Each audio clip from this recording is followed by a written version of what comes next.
Valerie Martin, one of the most distinguished writers to have grown up in New Orleans, explains her work as a reaction to the city's ambiance.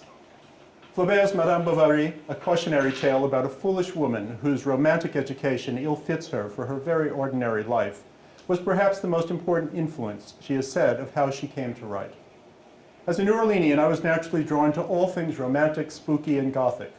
But in reading Flaubert, and later Albert Camus, and American realists like Stephen Crane, I felt a strong attraction to realism, both as a method and as a worldview. I didn't want to wind up like Emma Bovary. To escape that fate, she became a novelist and, as she has put it, set out on my quest to de-romanticize the world in my fiction. Though born in Missouri, Valerie Martin was raised and educated in New Orleans. Having earned a BA from the University of New Orleans in 1970, she enrolled in the graduate writing program at the University of Massachusetts. From the awarding of her MFA in 1974 until the present, she has held a series of teaching posts at New Mexico State University, the University of New Orleans, the University of Alabama, the University of Massachusetts, and Mount Holyoke College, where she currently teaches. The author of 9 novels, 3 collections of stories, and a biography of St. Francis of Assisi, Ms. Martin was the winner of the Kafka Prize in 1990 for her novel Mary Riley, which was translated into 16 languages and became the subject of a film directed by Stephen Frears, starring Julia Roberts and John Malkovich. Her 2003 novel, Property, narrated by a woman slave owner in antebellum Louisiana, won Britain's Orange Prize, was shortlisted for France's Prix Féminin Étranger, and was included on the long list for Ireland's Impact Award. It's my pleasure to welcome the internationally acclaimed award-winning writer and my good friend, Valerie Martin, back to Loyola. Thank you.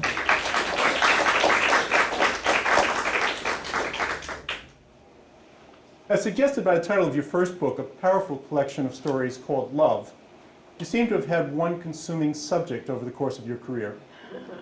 For example, your widely praised first novel, Set in Motion, recounts the uneasy progress of Helene Thatcher's passionate relationships with the husbands of her 2 best friends, and the gentle but passionless friendship with the drug addict to whom she always returns. And Alexandra, published just a year later, relates the melancholy tale of Claude Leday's abandonment of his life in New Orleans to follow a beautiful woman into the Bayou country, where they attend to the needs of a wealthy and pregnant friend of the woman. Is love your subject? No. I got more questions. No, it's a little joke. We were talking about how J.M. could say, when interviewed, when asked questions like that, he says, no. Next question. But actually the answer to that is, I think, no. It isn't love, especially in the collection of short stories called Love, because it's a very strange definition of love. They're really stories about power relationships. The story that's called Love is about somebody who works at the welfare department, and she has power over people who come to her for food stamps, which is a job I actually held, and a kind of power that I actually was forced to experience and which I didn't enjoy. And in that story, as she's walking down the stairs, leading the person she's been interviewing and over whom she holds the power to bestow food stamps, which is really not a great deal of power. She starts to stumble, and he helps her and he saves her. He literally saves her from falling down the stairs. And what they share in that moment, when she knows she's falling and he knows he's not going to let her fall in spite of the fact that she's been trying to exercise power over him, is called love. So I don't think it's it's a definition of love that most people would be satisfied with. If that's all you get out of a relationship, it's not going to hold you together for 50 years. So I think that is a good example of how all the stories in that collection and also in Set in Motion, they're really stories about power relationships. And in all my early stories, I was quite obsessed, to my extreme dismay now, with sex. And there are just no end of just horrifically detailed sex scenes. I'm coming to that, actually. I mean, what was I thinking? It's really, now I would just like to have those books somehow disappeared, although there are some things about them that I sort of would still own to and that I'm not ashamed of, but for the most part, I seem to myself, when I look back at those books, very naive about everything, including the subject matter that was to become my own. The other thing about the whole romantic realist conflict That is, as a New Orleanian, being essentially a person who received a romantic education, and not just a romantic education, but a Gothic education, a preoccupation with the dark side, and going to college and being attracted to writers like Camus, who was actually a realist, and Flaubert, who I'm certain that he thought he was a realist. And he was trying to react against the notion of romantic education. It's about a woman whose education destroys her because her ideals are all romantic. That feeling, that conflict, as I began to try to write novels myself, was quite useful. But I did not write realistically. In fact, the first two books, those Stories in Love and Set in Motion, are very lyrical. Just about as far from realism as you could get. Just don't read them. And they're for sale outside. And they're for sale. You could try the first one and the last one. You could say, I too could make progress. Well, considering the kind of work you were doing at the time, it may be surprising that Walker Percy was an early admirer of your work. Isn't it a scream? Yeah. Of course, he's a total romantic. Well, He's a serious one. So he spotted me, although I was trying to imagine that I was doing something quite original and new. He spotted me as a kindred soul in the quest to look at the world with this from this very romantic perspective. I just had to talk at the Tennessee Williams Festival about his first novel, The Moviegoer. And as I was reading it, I was not liking it. I thought, this is just too much. It's very over the top about class and race, but it's also, it possesses this constant reference to the Old South and the sort of romantic ideal of the Old South. And so I was feeling that I was going to go on the panel and say mean things about Walker Percy, but then at the same time, I have recently been asked to write about my own first novel and about the experience of writing a first novel, and so I had to sit down and read the thing. Well, and as I read it, I thought, you should give Walker Percy some slack. Right? It was his first novel. And in a way, when I look at his first novel and think of my first novel, we were both quite mystified with later, I think he actually did become something of a realist. But we were both sort of stumbling into the form and trying to find a way to do it in an original way. He decided to try to make it philosophic. I thought that I was making it more, well, I don't know what I thought I was doing. It's hard to remember. What I was doing was trying to figure out if I could even write a novel. So that was my goal. Can I get to page 200?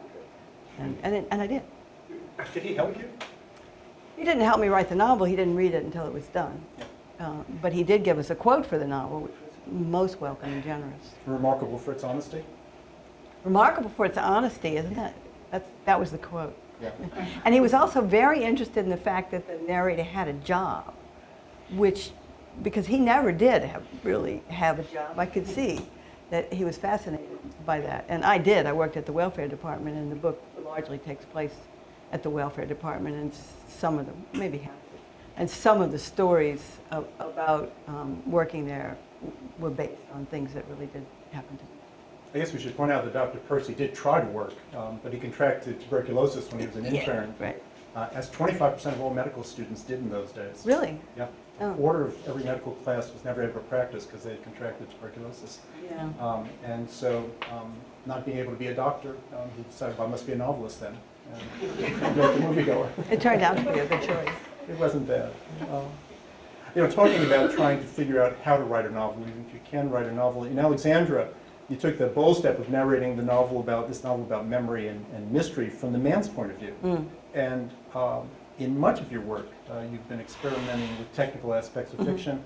An intense meditation on the relationship of the profane to the sacred, Recent Martyr, tells the story of, as I politely put it, a highly charged erotic affair in a New Orleans beset by plague. More sex. The two lovers, yielding to more and more dangerous sexual play, engage in a struggle over a saintly young novice on leave from her convent.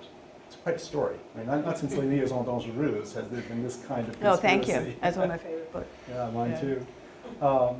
And in a display of technical virtuosity, the point of view in A Recent Martyr shifts throughout the novel from first to third person, as the scene shifts from the woman's perspective to the man's. Right. You seem to have a continuing ambition to explore the craft of storytelling itself.